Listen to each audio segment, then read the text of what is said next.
नमस्कार, स्वागत है आप सभी का यूट्यूब चैनल पर। तो देखिए फ्रेंड्स, आंखों में प्रॉब्लम के कारण मैं वीडियो नहीं डाल पा रही थी, बट अब कोशिश करूंगी कि एक वीडियो अपलोड ज़रूर करूं। तो आज मैं प्रीवियस ईयर क्वेश्चन लेकर आई हूं, जो कि बीपीएससी टीआरई 2 में पूछा गया है प्रश्न। और प्रीवियस ईयर क्वेश्चन देखने से ये पता चल जाता है कि सबसे ज़्यादा किस टॉपिक को हमें तैयार करना है, किससे ज़्यादा सबसे प्रश्न पूछे जा रहे हैं। तो चलिए बिना देरी किए हुए बढ़ते हैं हम लोग प्रश्नों की तरफ। और आज हम लोग भूगोल के 20 प्रश्नों को देखेंगे। टोटल 40 प्रश्न पूछे गए थे और 20 अन्य किसी वीडियो में अपलोड कर दूंगी। तो बढ़ते हैं अपने प्रश्नों की तरफ और लाइक करना ना भूलें। तो पहला प्रश्न हमारा है, विश्व में सर्वाधिक वर्षा वाला स्थान जो मौसिनराम है वो किस राज्य में स्थित है। तो ये देखिए सबसे आसान वाला आ गया, तो ये मेघालय में स्थित है। अगला प्रश्न हमारा है कि भारत में 70 सेंटीमीटर से कम वार्षिक वर्षा वाले क्षेत्र में प्राकृतिक वनस्पति का वर्णन किस रूप में किया गया है। तो उसका वर्णन जो है किस रूप में किया गया है, तो इसका आंसर हो जाएगा कि उष्णकटिबंधीय कांटे और झाड़ियों के रूप में किया गया है। आंसर क्या हो गया, ए हो गया। सबसे जो ज़्यादा जो आंसर है कंफ्यूज करने वाला वो आ जाता है हमारा डी और ई वाला। तो इसको थोड़ा सा देखना होगा, बार बार जितना प्रैक्टिस आप करेंगे, प्रैक्टिस सेट लगाएंगे, उतना ही ज़्यादा आपका बेहतर तैयारी होगा। अगला प्रश्न हमारा है, भारत में चंदन किस प्रकार की प्राकृतिक वनस्पति में पाया जाता है। देखिए आप ऑप्शंस कितना देख रखा है कि उष्णकटिबंधीय मैंग्रोव वन, उष्णकटिबंधीय सदाबहार वन, उष्णकटिबंधीय पर्णपाती वन, इनमें से अधिक या इनमें से कोई नहीं। तो इसका आंसर हो जाएगा हमारा कि उष्णकटिबंधीय पर्णपाती वन। यहाँ पर चंदन जो है सबसे अधिक यानी प्राकृतिक वनस्पति के रूप में पाया जाता है। और ये कहाँ है, तो तमिलनाडु के जो पूर्वोत्तर भाग है उसमें सबसे अधिक ये पाया जाता है चंदन। अगला प्रश्न हमारा है, चौथा प्रश्न है, निम्नलिखित में से कौन सी विशेषता भारत में उष्णकटिबंधीय सदाबहार वनों से संबंधित है। अभी तक आपने 4 जो क्वेश्चन देखे हैं सब में अधिकतर उष्णकटिबंधीय वनों से यानी पूछा जा रहा है। तो उष्णकटिबंधीय, शीतोष्णकटिबंध, इन सभी को आप लोग बिल्कुल अच्छी तरह से ये टॉपिक कंप्लीट कर लीजिएगा। इसका ऑप्शंस देखिए, पेड़ सदाबहार घने, ऊंचे और स्तरीकृत होते हैं, ये तो सही बात है। सभी पेड़ एक विशेष मौसम में एक साथ अपनी पत्तियां गिराते हैं। यह 200 सेंटीमीटर से अधिक उच्च तापमान एवं अधिक वर्षा वाले क्षेत्र में केंद्रित होते हैं, तो ये भी ऑप्शन सही है। और क्वेश्चन क्या था कि निम्नलिखित में से कौन सी विशेषता भारत में उष्णकटिबंधीय सदाबहार वनों से संबंधित है, यानी उसमें पाई जाती है। ठीक है, तो इसका आंसर हमारा हो जाएगा कि उपयुक्त में से एक से अधिक, यानी ये सभी जो हैं वो उष्णकटिबंधीय सदाबहार वनों में पाई जाती हैं। अगला प्रश्न है, निम्नलिखित में से कौन सा बायोस्फीयर रिजर्व यूनेस्को द्वारा अंतर्राष्ट्रीय स्तर पर मान्यता प्राप्त नहीं है। देखिए यहाँ पर पूछ रहा है कि नहीं है, और नहीं वाले प्रश्नों को ध्यान से देखना होगा। ऑप्शंस क्या है, सुंदरबन, मन्नार की खाड़ी, नीलगिरी, उपयुक्त में से एक से अधिक या इनमें से कोई नहीं।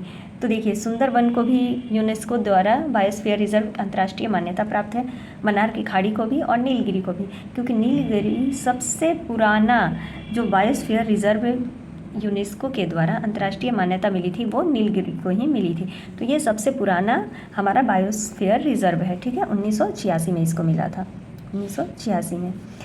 तो इसका आंसर क्या हो जाएगा हमारा, डी हो जाएगा। क्यों, देखिए ऐसे ही कन्फ्यूजन होता है। तो अब यहाँ पर तो इन सभी को मान्यता प्राप्त है, तो यहाँ पर पूछा है नहीं है, तो आंसर हमारा क्या हो जाएगा, इनमें से कोई नहीं। ठीक है, इसका आंसर क्या हो गया, ई हो गया, ये वाला नहीं होगा।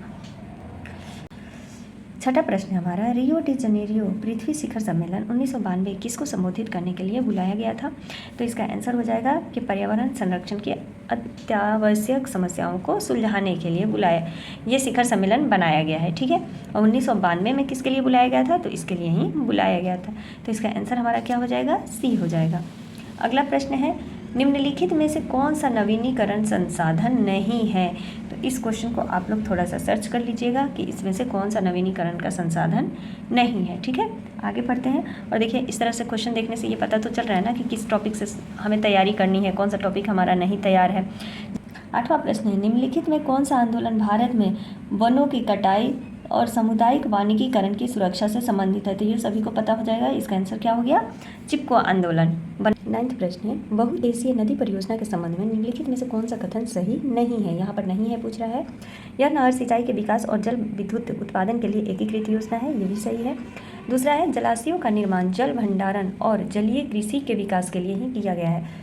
तीसरा ऑप्शन देख लेते हैं, इसे बाढ़ को नियंत्रित करने और अतिरिक्त पानी को पानी की कमी वाले क्षेत्रों में मोड़ने के लिए विकसित किया जाता है, ये भी बिल्कुल सही है।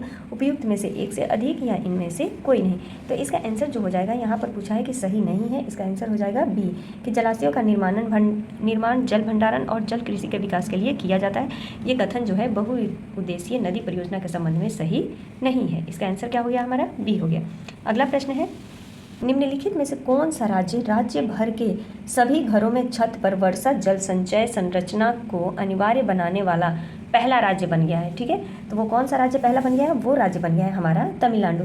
इसकी शुरुआत कब हुई थी, तो इसकी शुरुआत किया गया था 2001 में। ठीक है, इसकी शुरुआत तमिलनाडु की सरकार ने किया था कि सभी घर के छत जो है वहाँ पर वर्षा का जो पानी है उसको क्या किया जाएगा, तो संचय किया जाएगा, यानी जल भंडारण किया जाएगा। इसका आंसर हमारा हो गया बी। आगे बढ़ते हैं। अगला प्रश्न है, गुजरात में नर्मदा नदी पर बने सरदार सरोवर बांध के लाभों में निम्नलिखित में से कौन कौन से राज्य शामिल हैं, यानी जो सरदार सरोवर बांध है उसका पानी किस किस राज्य को मिलता है, इससे लाभान्वित है। तो महाराष्ट्र हो गया, मध्य प्रदेश, गुजरात और राजस्थान। कर्नाटक नहीं, गुजरात, मध्य प्रदेश, राजस्थान। देखिए कर्नाटक यहाँ पर आ गया तो ये गलत हो गया। यहाँ पर क्या दिया है, महाराष्ट्र, गुजरात, आंध्र प्रदेश और मध्य प्रदेश। तो आंध्र प्रदेश नहीं होगा यहाँ। इसका आंसर जो सही होगा वो होगा ए, महाराष्ट्र, मध्य प्रदेश, गुजरात और राजस्थान। इस तरह से याद कर लीजिए कि महान राज्य मध्य से गुजरा, महान से क्या हो गया, महा से महाराष्ट्र हो गया, राज्य से राजस्थान, मध्य यानी मध्य प्रदेश और गुजरता है यानी गुजरात हो गया। तो इसका आंसर क्या हो गया हमारा, ए हो गया। आगे बढ़ते हैं। अगला प्रश्न है, भारत में खेती के आदिम रूप के लिए निम्नलिखित में से कौन सा शब्द प्रयोग किया जाता था। तो भारत की खेती के लिए तो बहुत सारे, जैसे पामा डाबी भी किया जाता है, मिल्पा भी किया जाता है। पामा डाबी कहाँ किया जाता है, तो उड़ीसा में इस शब्द का प्रयोग किया जाता है। बेवर कहाँ किया जाता है, तो मध्य प्रदेश में किया जाता है। तो यहाँ पर पूछ रहा है कि कौन सा शब्द प्रयोग किया जाता है, तो यहाँ हो जाएगा आंसर हमारा एक से अधिक, क्योंकि ये सभी जो है आदिम रूप से प्रयोग किए जाते हैं भारत में खेती के रूप में। ठीक है, तो इसका आंसर हमारा हो गया डी। अगला प्रश्न है, झूम खेती के संदर्भ में निम्नलिखित में से कौन सा सही मेल है। झूम खेती के संदर्भ में पूछ रहा है कि कौन सा सही मेल है, तो इसका आंसर हमारा सी हो जाएगा, मिल्पा, मध्य प्रदेश, अमेरिका में। ठीक है, इसका आंसर क्या हो गया, सी हो गया। झूम खेती को मिल्पा कहाँ कहा जाता है, तो मध्य प्रदेश में मिल्पा भी कहा जाता है। 14 प्रश्न हमारा है, भारत में आरंभ में यानी शुरू में अरेबिका कॉफ़ी की खेती निम्नलिखित में से किस स्थान पर की गई थी। सबसे पहले कहाँ किया गया था, बाबा बुदन पहाड़ी, कैमूर पहाड़ी, नीलगिरी पहाड़ी, इनमें से एक से अधिक या इनमें से कोई नहीं। तो सबसे पहली बार भारत में जो अरेबिका कॉफ़ी की खेती की गई थी वो की गई थी बाबा बुदन पहाड़ी पर। कहाँ है, जो कि कर्नाटक में है। 17वीं शताब्दी में इसकी शुरुआत की गई थी। इसका आंसर क्या हो गया, ए हो गया। अगला प्रश्न है, निम्नलिखित में से खनिजों का कौन सा समूह गैर धात्विक श्रेणी से संबंधित है। ठीक है, तो इसका आंसर क्या हो जाएगा, ए हो जाएगा। अभ्रक, चूना पत्थर और संगमरमर। यहाँ पर कुछ गैर धात्विक खनिजों के नाम दे रखे हैं जिसको आप लोग देख लीजिए। अगला प्रश्न,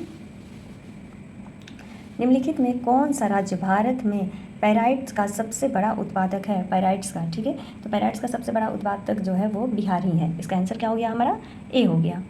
अगला प्रश्न, भारत में भूतापीय ऊर्जा दोहन केंद्र कहाँ स्थित है। भूतापीय, तो देखिए लद्दाख के पुंगा घाटी में भी है और हिमाचल प्रदेश में पार्वती घाटी जहाँ की मणिकरण है वहाँ पर भी होता है। तो इसका आंसर हमारा क्या हो जाएगा, डी हो जाएगा। उपयुक्त में से एक से अधिक। ठीक है, तो दोनों को याद कर लीजिएगा कि पुंगा घाटी और हिमाचल प्रदेश के पार्वती घाटी में जो भूतापीय ऊर्जा दोहन होता है वहाँ पर इसका केंद्र स्थित है। इसका आंसर हो गया हमारा डी। अगला प्रश्न है, लौह एवं इस्पात उद्योग के संबंध में निम्नलिखित में से कौन सा कथन सही नहीं है। ये नहीं वाला बड़ा कन्फ्यूजन करता है।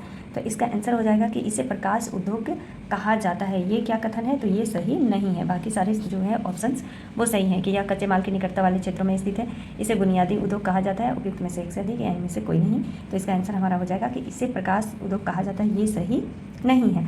अगला प्रश्न है 19 हमारा प्रश्न है, भारत में निम्नलिखित में से कौन से चरम स्थान पूर्व और पश्चिम गलियारे से जुड़े हुए हैं। देखिए ये क्वेश्चन ये पीपीएससी में बहुत पूछा जाता है। तो ये तो हो गया हमारा सिलचर जो कि असम में और पोरबंदर जो कि गुजरात में, यानी पूरब से पश्चिम गलियारे से ये दोनों स्थान जो है वो जुड़ा हुआ है। तो इसका आंसर हमारा क्या हो गया, ए हो गया। एंड लास्ट है हमारा 20वां प्रश्न कि मिसमी, बरैल और लुसाई क्या है। तो ये एक प्रकार की क्या होती हैं, तो ये एक प्रकार की पहाड़ियाँ हैं। आप देखिए मिसमी से आप ये नहीं समझिए कि जनजातियाँ होंगी, ये पहाड़ियाँ हैं एक प्रकार की। तो आज की वीडियो में हम लोगों ने 20 प्रश्न देखे। अगली वीडियो में और 20 प्रश्न, इसके 40 प्रश्न पूछे गए थे, तो आगे के 20 प्रश्न हम लोग देखेंगे। तब तक के लिए मिलते हैं अगले वीडियो में। जैसे ही समय मिलेगा मैं ये 20 प्रश्न और अपलोड कर दूँगी। धन्यवाद।